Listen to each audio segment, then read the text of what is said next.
서울에 보니까 관악구 쪽에 다가구가 많이 나오던데 네. 관악구 말고 다른 지역의 다가구는 좀 어떤가요? 관악구가 다가구가 많은 이유가 있습니다. 왜 다가구가 많을 것 같아요? 뭐든지 수요가 있는데 공급을 해주는 거죠. 근데 왜 관악구 쪽이 공급을 많이 하고 수요가 많겠냐 이걸 물어보는 거죠. 자, 첫째, 서울대학교가 있잖아. 서울대학교 학생이 많아요, 적어요? 많습니다. 많죠. 그럼 이 수요가 있기 때문에 또 공급이 있겠죠. 둘째는 거기는 전체는 몇 호선 다니죠? 2호선입니다. 2호선 다니죠. 그럼 2호선 다닌다는 것은 강남 출퇴근하기가 좋아요, 나빠요? 좋습니다. 그리고 강남 2호선이라는 건 서울 순환선이잖아. 그렇죠? 그러니까 강남뿐만 아니라 요즘은 구로 디지털 단지역이라든지 이쪽으로도 가기도 편하고 시내 쪽으로 가기도 편하잖아. 그래서 2호선 수요 그리고 서울대 학생들의 수요가 몰려서 그 지역이 다가구가 많은 거예요, 이게.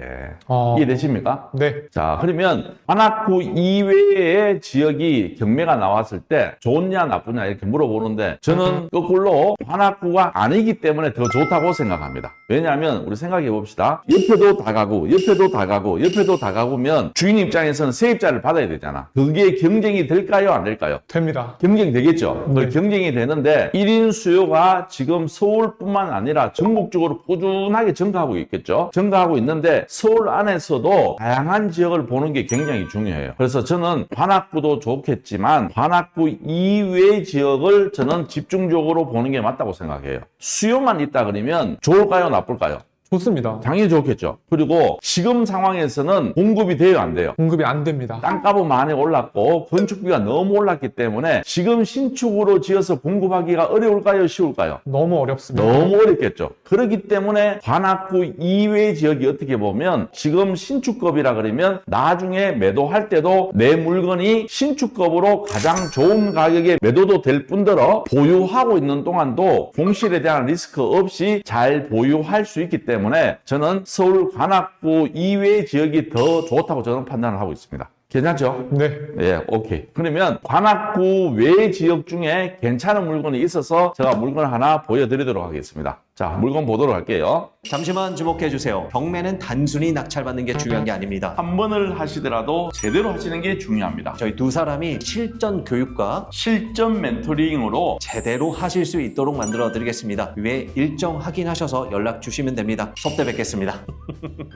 서울 강서구 화곡동이고 토지 면적은 66평에 건물은 141평, 감정가 25억에 한번 유찰되어서 20억이에요. 보시면 2021년식이에요. 신축이에요, 구축이에요? 엄청 신축입니다. 완전 신축이죠. 지하 1층, 1층, 2층, 3층으로 되어 있고 옥탑까지 이루어져 있습니다. 그러면 건축물 대장을 볼게요. 여기에 포인트가 있습니다. 건축물 대장 보시면 3종 일반 주거지역이고 지하가 뭘로 되어 있죠? 다중주택으로 되어 있습니다. 4중주택으로 되어 있습니다. 이때만 하더라도 2021년이면 마지막으로 지하가 주택으로 허가 나올 수가 있었어요. 그럼 2022년, 2023년부터는 지하가 허가가 안 나왔어요. 그러면 뭘로 허가를 뺐을까요? 사무소로 뺐을 때 건생으로 뽑았겠죠. 그러면 건생으로 뽑아서 여기다 집을 만들어놨으면 그거는 위반의 의미가 있어요, 없어요? 위반입니다. 위반이죠. 근데 다중주택은 지하 빼고 몇 개 층까지 허용이 되죠? 3개 층입니다. 3개 층까지만 허가가 나는 거잖아. 근데 지하가 우리한테는 어떻게 보면 덤으로 가져올 수 있는 수익이 되는 거예요, 이게. 지하 1층, 2층, 3층으로 되어 있다 그러면 최적의 조건의 물건이라 생각하시면 돼요. 이해되시겠죠? 네. 그리고 위반 사항은 있어요, 없어요? 없습니다. 없습니다. 이제 권리 분석을 해봐야 되겠죠? 말소 기준은 2021년 12월 24일이고 대항력 있는 사람 찾아야 되겠죠? 네. 대항력 있는 분이 안 계신다, 그렇죠? 네. 자, 여기서 특이한 점을 또 하나 찾아야 돼요. 월세가 아니라 전세로 맞춰져 있습니다. 임대가 전세로 맞춰져 있다. 네. 지금 나오는 물건들은 다 전세 사기로 의해서 나왔기 때문에 대부분 전세라고 생각하시면 돼요. 그건 특이점은 아니에요. 네. 네, 그럼 뭘까요? 모르겠죠? 통상적으로 우리는 건물이 지하 1층, 2층, 3층으로 구성되어 있죠. 네. 지하는 호수를 몇 호로 합니까? B를 넣습니다. B를 넣죠. 근데 여기는 보면 B가 있어요, 없어요? B가 없습니다. B가 없고 지하 1층을 센스 있게 105호로 만들어놨어요.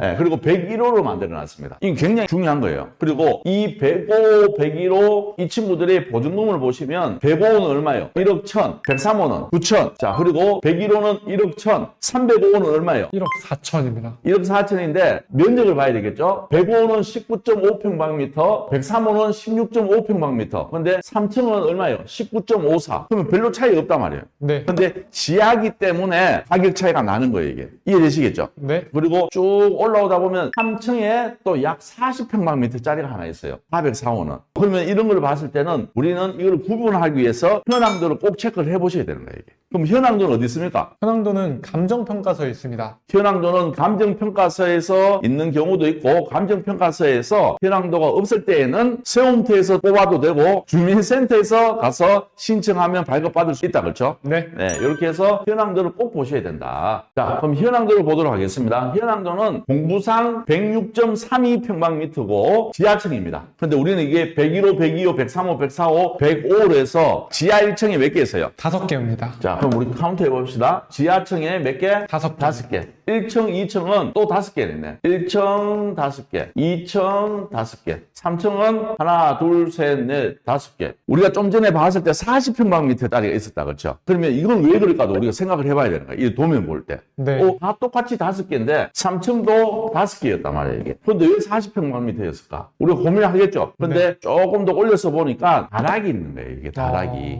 다락이 있으면 임대료 조금 더 받을까요? 적게 받을까요? 더 받을 것 같습니다. 당연히 더 받겠죠. 그러면 결론은 3층에 5개 중에 3개 호실이 40평방미터라는 뜻이에요. 얘는 세를 좀 더 받을 수 있겠죠. 네. 네, 그러면 40평방미터면 이렇게 원룸치고 커요, 작아요? 큽니다. 엄청 크단 말이에요, 이게. 관악구하고 이 물건의 차이점이 뭐냐면 관악구 쪽이나 사당 쪽으로 가면 원룸 사이즈가 대부분 4평 정도 나와요. 그러면 15평방미터 밑으로 나와요. 근데 우리는 19평방미터, 20평방미터, 큰 거는 다락 포함해서 40평방미터 나온다는 거는 방 사이즈가 클까요, 작을까요? 큽니다.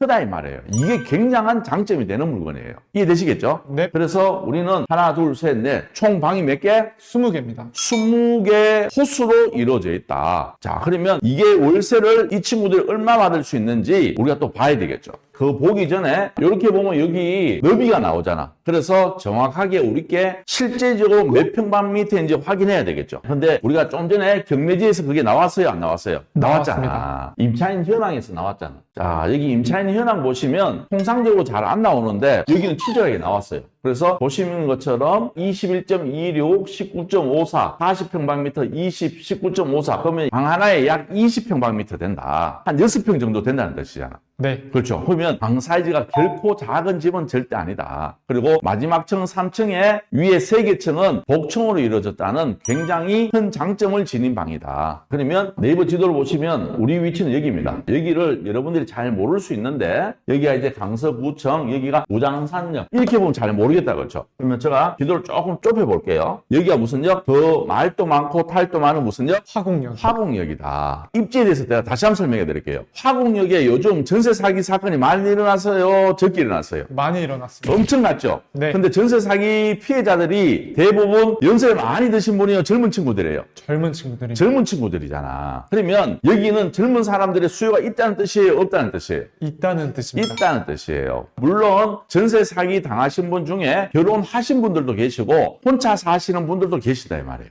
그러면 이런 원룸의 수요가 있을까 없을까? 있습니다. 있다는 뜻이에요. 이해되시겠죠? 네. 그러면 여기는 충분히 원룸의 수요가 있는데 제가 알아보니까 빌라는 많은데 1인 가구들이 살 수 있는 다중주택 다가구의 공급이 없대요. 신축들이. 그러면 우리 거는 가치 있어요, 없어요? 가치가 있습니다. 가치가 있습니다. 그리고 하나 더, 두 번째는 전철역 개통되어서 전철역에 가까운 게 앞으로 시세 상승이 클까요? 아니면 앞으로 전철이 개통되는 데가 더 좋을까요? 앞으로 개통될 곳이 더 좋을 것 같습니다. 그렇죠. 기존에 개통되어 있는 것보다는 앞으로 개통될 만한 지역, 그리고 예정된 지역이 훨씬 가격 상승이 크겠죠. 네. 서울에 있는 다가구를 낙찰받고 이거를 뭐 빌라처럼 단기 매도하실까요? 안 그러면 보유하면서 현금 흐름을 만드실까요? 보유하면서 현금 흐름을 만듭니다. 그렇죠. 그게 일반적이단 말이에요, 이게. 그래서 우리 물건은 여기 강서구청 있잖아. 그리고 여기가 전철역이 만들어집니다. 그러면 우리 집은 초역세권의 매물이 되는 거예요, 이게. 그런데 이 전철이 뭐냐 하면 대장 홍대선입니다. 그러면 대장 홍대선 자료 한번 보여드릴게요. 이 지금 노선도가 뭐냐면 대장 홍대선입니다. 부천에 가면 원종이라는 지역이 있어요. 원정 고강에서 시작해서 우리 여기 강서구청으로 와요. 그리고 가양역 여기가 덕은지구 그리고 상암 가서 홍대 입구까지 가는 거예요. 이게. 그러면 잘 생각해 보세요. 일자리가 많은 지역으로 가요? 없는 지역으로 가요? 일자리가 많은 지역으로 갑니다. 어디로 많이 갑니까? 상암에 일자리가 많아요? 적어요? 많습니다. 많죠. 그리고 홍대에 일자리가 많아요? 적어요? 많습니다. 엄청 많단 말이에요, 이게. 그래서 서울의 주요 일자리를 얘들이 걸쳐가는 거예요, 이게. 그러면 여기에 젊은 친구들이 많은 직장이잖아. 네. 상암 방송국에도 젊은 친구들이 일을 많이 하시고 홍대 쪽에도 일을 많이 하신다 이 말이에요. 그러면 홍대나 이쪽으로는 방세가 신축이잖아요. 80만 원, 90만 원 줘야 돼요. 비싸요, 저렴해요? 너무 비쌉니다. 너무 비싸죠. 그러면 젊은 친구들이 이쪽으로 올 수요가 있을까요, 없을까요? 있습니다. 있죠. 그리고 중요한 건 매매 가격도 이 정도 평수 되잖아요. 일로 넘어가 버리면 평당 거의 7천만 원대, 8천만 원 줘야 돼요. 그러면 우리는 굉장히 저렴하게 낙찰받고 임대 수익을 만들 수도 있고 앞으로 임대 수익뿐만 아니라 시세 상승까지 갖출 수 있는 해당 매물이다 이 말입니다. 그러면 이 대장 홍대선이 언제 개통이 될까요? 31년으로 알고 있습니다. 맞습니다. 지금 2031년 앞으로 5, 6년 후에는 얘들이 개통된다. 그러면 내가 뭐 지금 낙찰받고 바로 팔 것도 아니고 앞으로 전철 개통될 수 있는 소재도 있고 그럼 보유할 만해요, 안 해요? 보유할 만합니다. 보유할 만하죠. 또 중요한 건 옆에 경쟁자들이 많아요, 적어요? 적습니다. 상대적으로 적단 말이야. 그러면 대장의 입지로 계속 대장으로 갈 수 있다는 장점을 지니고 있는 매물입니다. 이해되시겠죠? 네. 자, 그러면 주위에 임대 시세는 얼마인지 한번 보도록 할게요. 주위에 이제 원룸 시세는 얼마인지 저희들을 보면 우리 거는 몇 평방미터였죠? 20평방미터입니다. 20평방미터에서 뭐 0. 몇 평씩 빠졌잖아. 어떤 네. 건 20평방미터 조금 넘는 것도 있고. 그러면 여기 전용 면적을 보시면 돼요. 얘는 전용 면적 23평방미터. 약 우리보다 한 평이 크다, 그렇죠? 네. 한 평 가까이가 큰데 500에 42만 원. 오, 괜찮다. 근데 중요한 건 사용 승인일이 몇 년? 89년이에요. 89년. 우리하고 연식이 너무 많이 차이 난다. 그러면 우리 PD님은 89년식 집에 들어갈 것 같아요? 2021년 집에 들어갈 것 같아요? 2021년식. 2021년 당연히 차이 나겠죠. 네. 근데 얘들도 얼마예요? 42만이면 우리는 얘보다 더 받을까 적게 받을까? 무조건 더 받습니다. 무조건 더 받겠죠. 자, 그러면 또 다른 거 볼게요. 이 친구도 보면 면적이 15.72평방미터. 우리보다 작아요, 커요? 작습니다. 우리보다 작다, 그렇죠? 예, 우리보다 작은데 얼마? 1,500에 34만 원. 그리고 2012년식이에요. 그럼 우리는 얘보다 월등히 더 받을 수는 있겠다, 그렇죠? 네. 사이즈도 우리가 더 크고 연식도 우리가 더 좋기 때문에 이해되시겠죠? 네. 예. 그러면 또 비슷한 매물 찾아봅시다. 여기는 사용 승인일이 2002년 그리고 500에 48만 원. 우리보다 조금 더 큰 방이에요. 그럼 어찌됐든 우리가 500에 48만 원보다는 조금 더 받을 수 있을 것 같은 생각은 들죠? 네. 오케이. 이렇게 해서 우리가 비슷한 매물 찾아야 돼요. 확실히 신축 물건이 없는 것 같네요, 멘토님. 그렇죠. 지금 우리가 매물을 찾으려고 하는데 우리하고 비슷한 매물이 없는 거야.